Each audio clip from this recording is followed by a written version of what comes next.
Hey, what is going on? Now, when you first start jiu-jitsu, you are going to face some challenges. So today we're going to cover some of the top challenges that you're going to face and what to do about it. And if you see stuff in the background, that's because we're moving. And when you find your passion, it ignites you as a person. You just feel awesome. This first item, all right, funny enough, when I first came across this, it was not from jiu-jitsu. So let me tell you a little story. So I remember my first time ballroom dancing. This was before I found jiu-jitsu. Ballroom dancing helped me find jiu-jitsu, funny enough, but that's another story. So I remember walking in to my first ballroom dancing class. It was a bachata class, and I remember going there like with my partner, and I was expecting to just dance with the person that I came with. But after the first technique was shown, the instructor was like, all right, males on this side, females on this side, now everybody switch partners. And I remember thinking like, oh my God, like I'm gonna have to hold hands and put my hand on somebody's shoulder, and a stranger is gonna put their hand on my torso. And that just felt so weird. Like I wasn't used to physical contact from strangers or touching strangers. That sounds so bad, but that's just not something that I was used to. And I remember the first couple of classes, it just felt so awkward to be like in somebody's space and to have somebody in my space. My space, remember that? All right, now fast forward to my first jiu-jitsu class. I remember having that first time body contact and being surprised that it wasn't that awkward because I had become used to it. So that brings us to our first challenge that you will overcome, and that is overcoming the feeling of awkwardness from being in close contact with somebody for like the first time. Because in today's society, we don't really, like, how many times have you hugged strangers today? How many times have you held hands with a stranger throughout the week? Like, we're not used to having physical contact with people that we don't know. And sometimes we don't even have physical contact with people we do know. We're like, hey, yeah, see ya.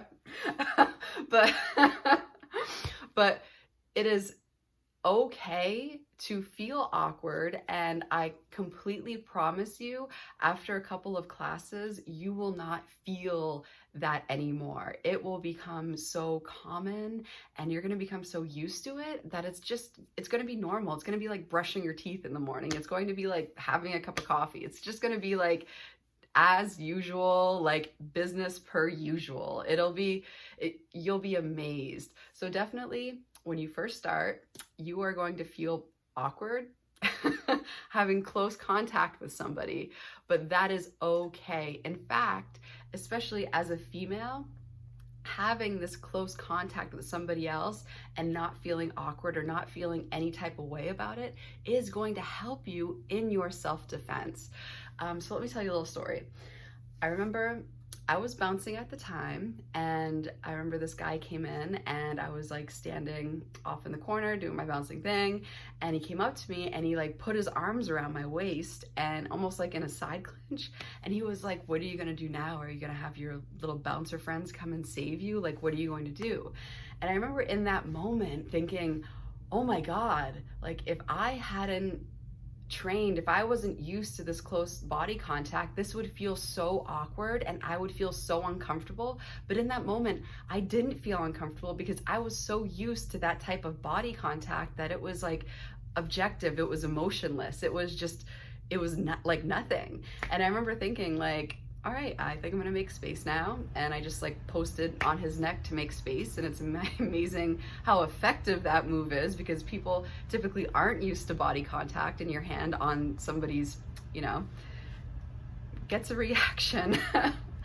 So yeah, especially if you are a female, the use of eliminating space and making you feel uncomfortable because of body contact is an aspect that some people will use to make you feel awkward and try to test and push those boundaries to see how you react. And if you have been training and you are used to body contact, that is something that somebody could never use to control you, because you no longer feel awkward from body contact, which is a beautiful thing. So know that your feeling of the initial feelings that you're going to get of close body contact, like the awkwardness and the shyness and the that's all going to go away. And that is in fact part of the training of jiu-jitsu, to make you better at self-defense, because you will no longer be controlled or feel any type of way from somebody being in your space. Like, a dude isn't going to be able to control me by getting close to me and trying to make me feel awkward by, you know, taking up more space. Like, if anything, we can both play that game, and I can guarantee you he's going to feel more awkward. All right. Oh, it's the fun of jiu-jitsu. All right, so along the same vein as body contact, when you I remember first walking into my first jiu-jitsu class and seeing the jiu-jitsu positions. I remember the first time having a dude in my guard. I remember the first time mounting a dude, and I remember the first time like a dude being on my back. And I remember, like, when you first see these positions and you don't have a background in jiu-jitsu, and you don't, let's say you haven't watched anything online about jiu-jitsu positions, the only other ground reference you're going to have is, right? Like, when you first see these positions, you're gonna be like, what is going on in here? Like, what are these people doing? Like, what, did I get the wrong, did I get the wrong building? that was like, when I first got in these positions, like, I didn't have any other reference except, you know, so that's like, I was like, But I can guarantee you, once you do it a couple of times, you're going to have a new ground reference. The ground reference is going to be jiu-jitsu. You are going to recognize these moves as being jiu-jitsu, and it will be completely like business. Like, you are going to be concentrated on like getting the move, you know, being technically accurate. Like, if you're rolling, you're trying to submit somebody, you're trying to escape. You're so focused on the task at hand that any type of initial awkward feelings from these jiu-jitsu positions are not going to be there. The beautiful thing about jiu-jitsu, and the thing that people love about jiu-jitsu, is when you're doing it, the only thing that you can be focused on is jiu-jitsu, and it is like meditative, and it is such a great like therapy, because you're not going to be thinking about, you know, work, you're not going to be thinking about any of your problems, you're not going to be, it is just like the meditative feeling of just focusing on one thing and being in that moment and being in that flow state. And I can guarantee you, when you are rolling, when you're in class, you are just going to be thinking about jiu-jitsu, and the initial awkwardness of first seeing these positions are going to completely subside. Like, so as a beginner, when you take your first class and you walk in, you are going to feel an awkwardness from close contact with strangers, because that's not something that we do every day.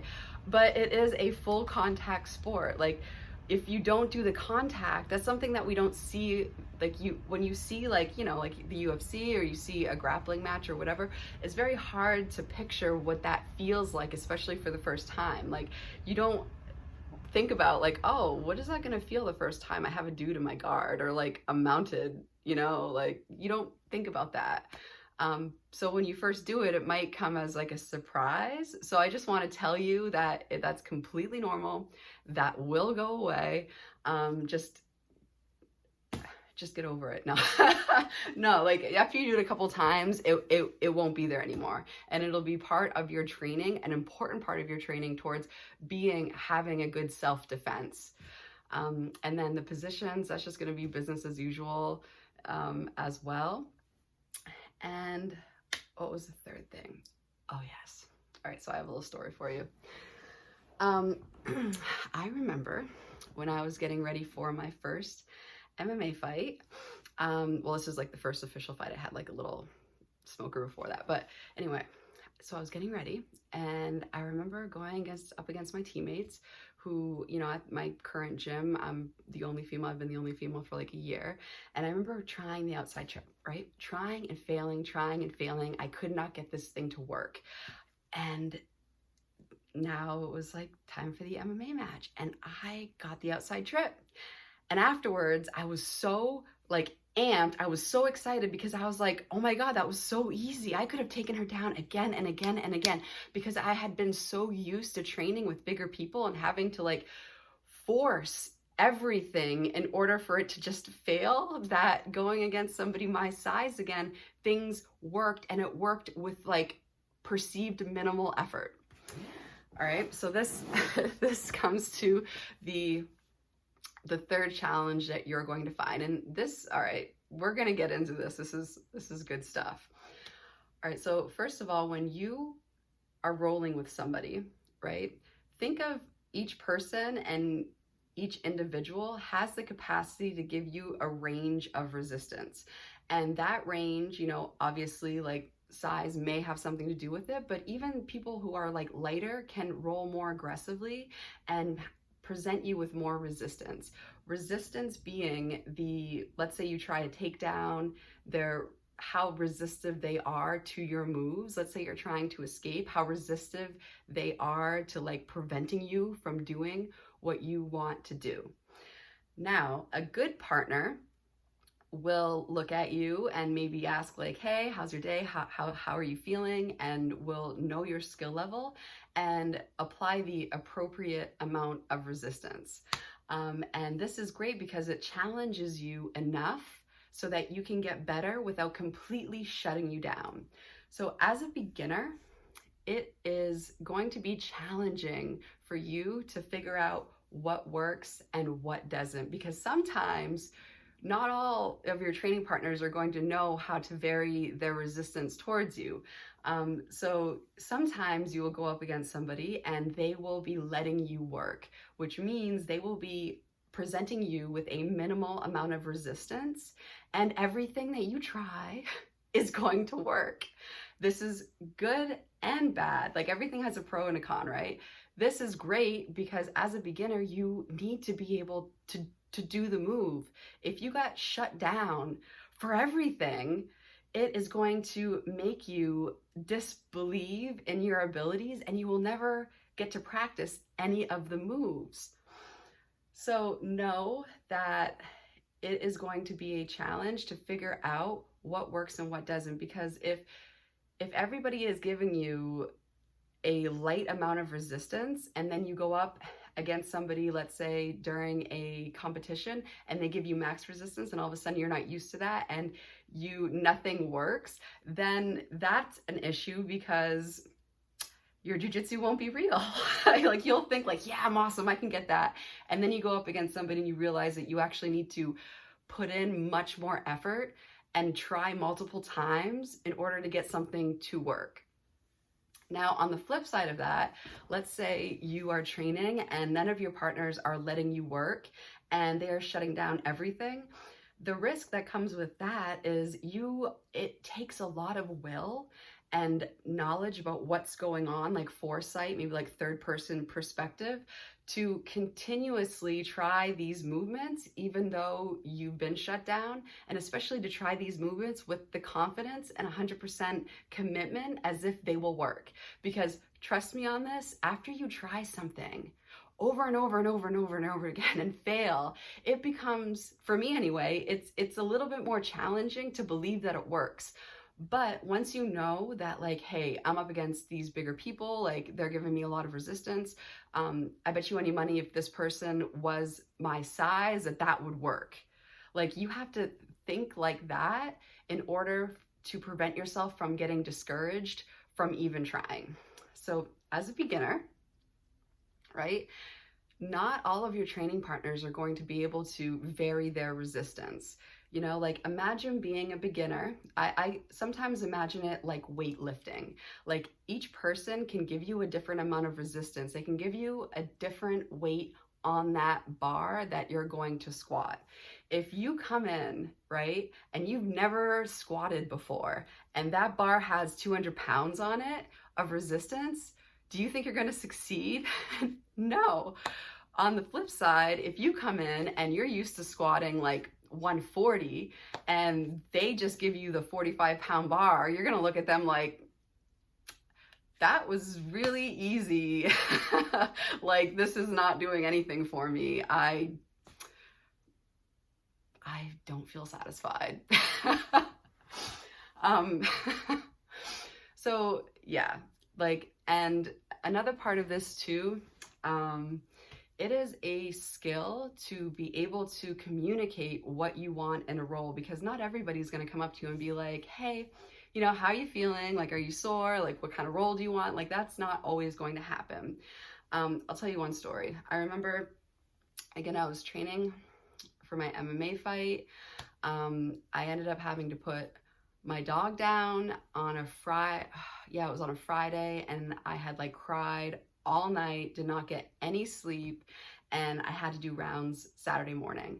And I remember like walking in and like I just wanted to curl up and start crying. Like, I'm like, I don't know how I'm gonna, because you need that level of like fight in you, right? And like at that moment, I just wanted to cry, but I knew that if I went and did these rounds feeling this, like, you know what I mean? This type of pain, that like I would end up being stronger for having overcome this.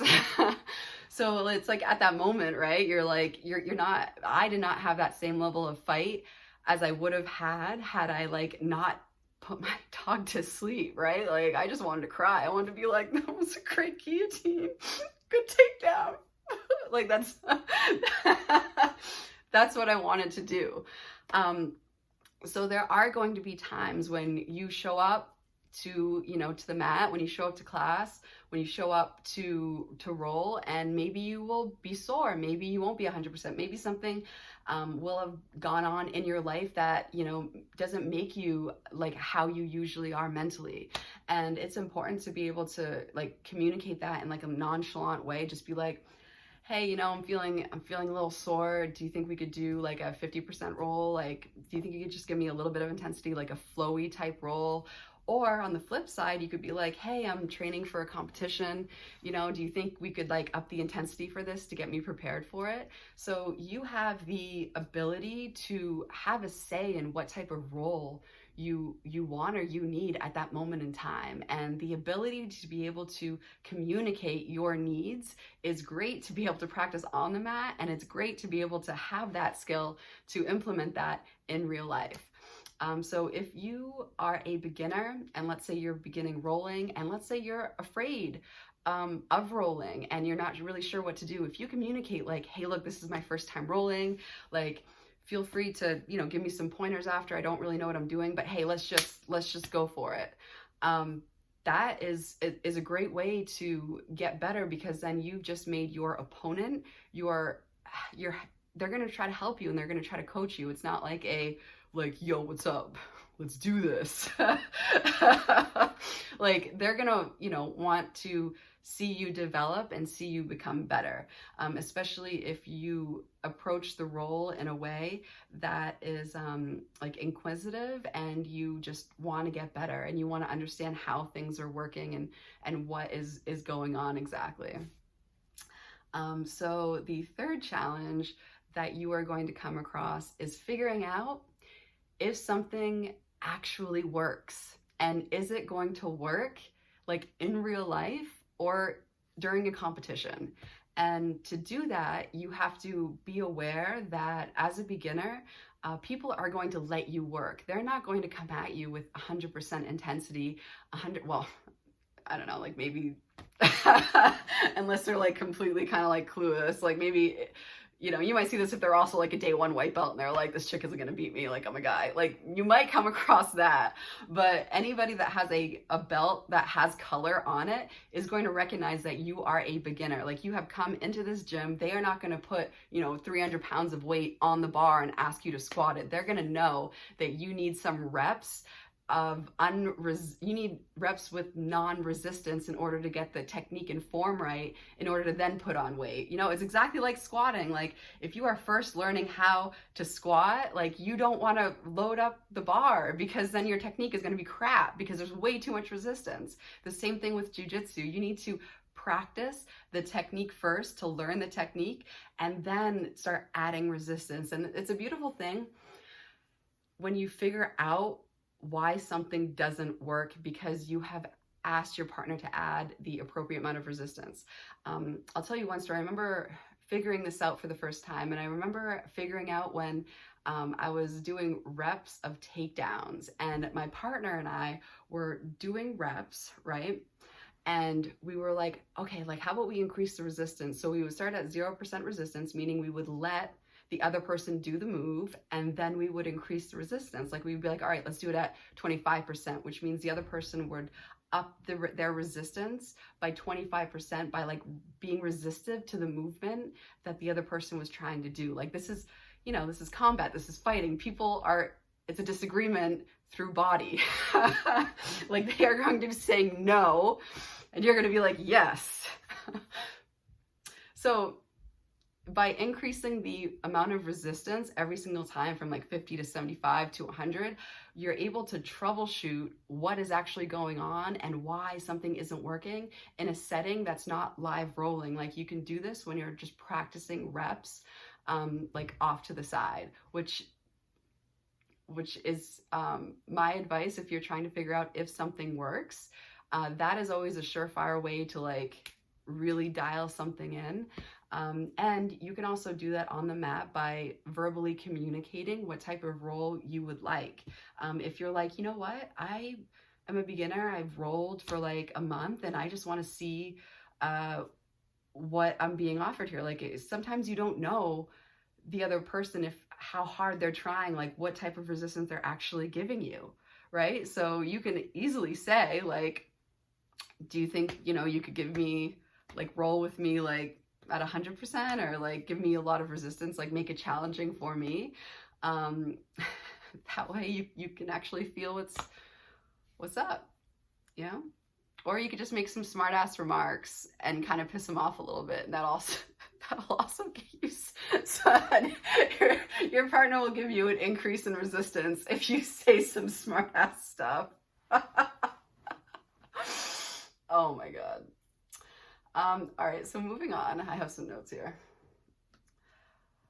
All right, so we could do a little recap. Let's do a recap. So first, you are going to have we'll do a recap and I'll give you my final one, which is like, so first of all, you're gonna walk in. It's gonna feel awkward being really close to somebody. I mean, you're talking about like right up in people's space. They're gonna be up in your space.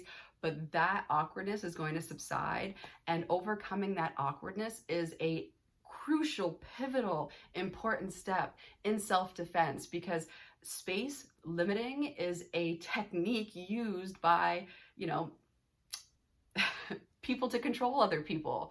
Like that awkward feeling that you get can be used against you in a self-defense type situation. So being immune to that type of control or that type of feeling is awesome for self-defense. So that's the first thing. The second thing was getting a new ground reference to the type of positions that you will see in jiu-jitsu, and like associating those moves, like having somebody in your guard, mounting somebody, having somebody on your back, like seeing these positions are going to have a new meaning for you, and you just need a couple of classes to like see them through the eyes of jiu-jitsu instead of seeing them and having no other reference except, you know. All right.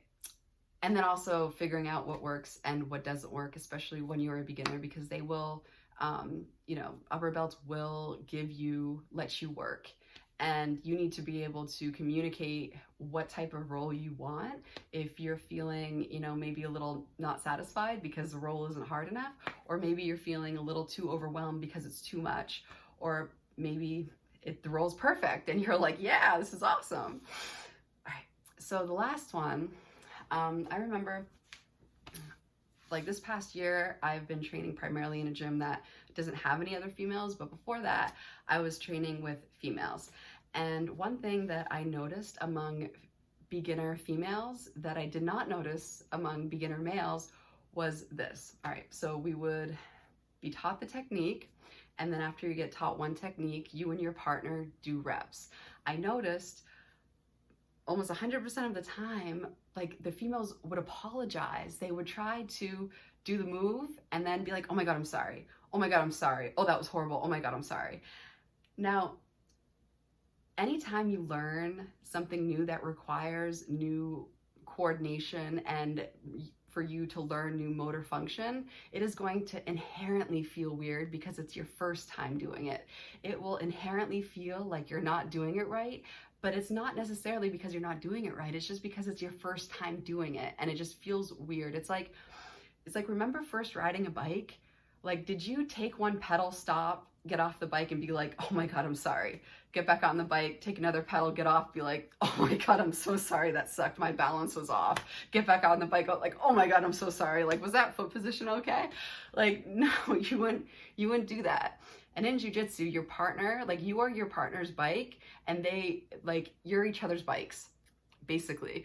It's like, okay, go ahead and use me to do the move, and then I will use your body to do the move. That way we can practice these techniques and get these techniques right.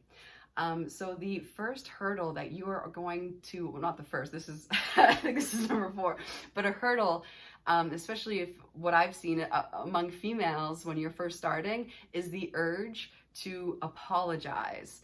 And don't apologize.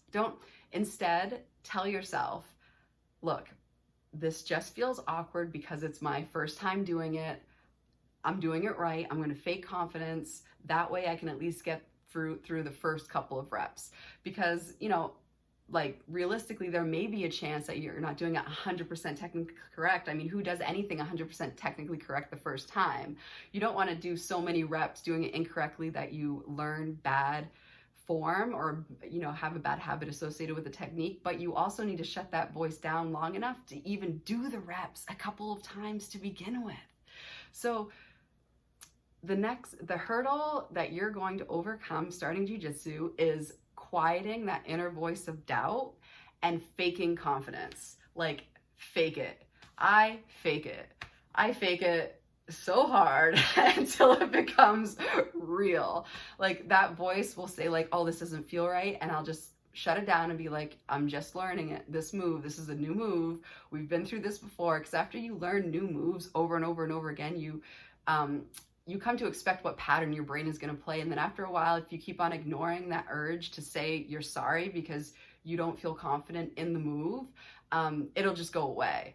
So basically, when you first learn these moves, tell that part of you that wants to apologize to shut up and tell yourself that this is normal. This is a new move. It is not going to feel 100% natural because this is my first time. But instead of freezing and not wanting to do anything, just do it, even if it feels like weird. Just get a couple reps in. Just get 1 or 2 reps in, and then after doing it a couple of times, it is easier to figure out what's right and what's wrong if you do the thing first. It's hard to analyze something that hasn't been done yet. You know what I mean? So the last hurdle that you are going to overcome is you are going to overcome this feeling of, I don't know if I want to say like insecure about it, but you're not going to feel 100% confident in these first techniques that you learn. But knowing how to just fake your way through the first couple of reps with just fake confidence really is helpful because it allows you to overcome stopping and apologizing instead of doing more reps. So you don't want to just stop and apologize and kind of like freeze. You want to just override that. And your goal is to get in as many reps as possible, reevaluate, okay, like, am I doing this technically correct? Because you don't want to do too many reps the wrong way. And then keep on going and refine, go and refine until like you create something that is like, no, your little, you know. All right, so you're gonna feel awkward. That's okay. That's part of gaining the skills of self-defense, is training jiu-jitsu and being okay with that type of body contact. It's gonna be like brushing your teeth, like having breakfast, like a cup of coffee. Pretty soon, these positions will take on a whole new meaning. You know, it'll be business as usual, and you won't feel awkward, which is great. Like, you'll have a reference of jiu-jitsu when you've mounted a dude. Like, this is jiu-jitsu. This is nothing else but jiu-jitsu. And then on top of that, you are going to be able to, at the beginning, like, you need to know if something works or not. And after watching this video, like, you have now understood that in the beginning, you know, people are going to let you work. They're going to let you work throughout. You know, there's always going to be this different levels of skill and different levels of resistance for each person. But there's this scale of like no resistance to resistance, and you can play within this scale to first learn a move and then to refine it so that it can work. And it can work against a variety of people. That's the end goal. And then finally is overcoming the hurdle of not feeling confident in those first techniques that you learn. Like, anytime you are a beginner in anything and you're first learning these things, you almost have to learn how to learn. And one thing that can like prevent you is that weird feeling of like, I don't think I'm doing this right. I don't have the confidence right now. But faking confidence and shutting down the urge to apologize to your partner will help you get in those extra reps. So please don't apologize, especially if you're doing it with another white belt, because they are equally terrible. No, but yeah, like, you know, I'm terrible to a black belt. It's all relative. It's relative. Terrible jiu-jitsu is relative. But just have the confidence that, like, just fake the confidence, and pretty soon the confidence will be there, and you'll be able to, you'll learn how to learn. And then you can apply that to like a variety of moves, and all of a sudden learning new moves will become easier because you've been there before. Like, it won't be your first rodeo learning a new move. All right, so yeah. Those are the challenges that you will face. And now after this video, you know about them, which is like half the battle, and you know how to circumnavigate, which is a good thing. So until next time. I want the world, yeah, I want the world, yeah, I want it all, said I want the world, yeah, I want the world, I'm coming to get it, don't care what you heard, don't care what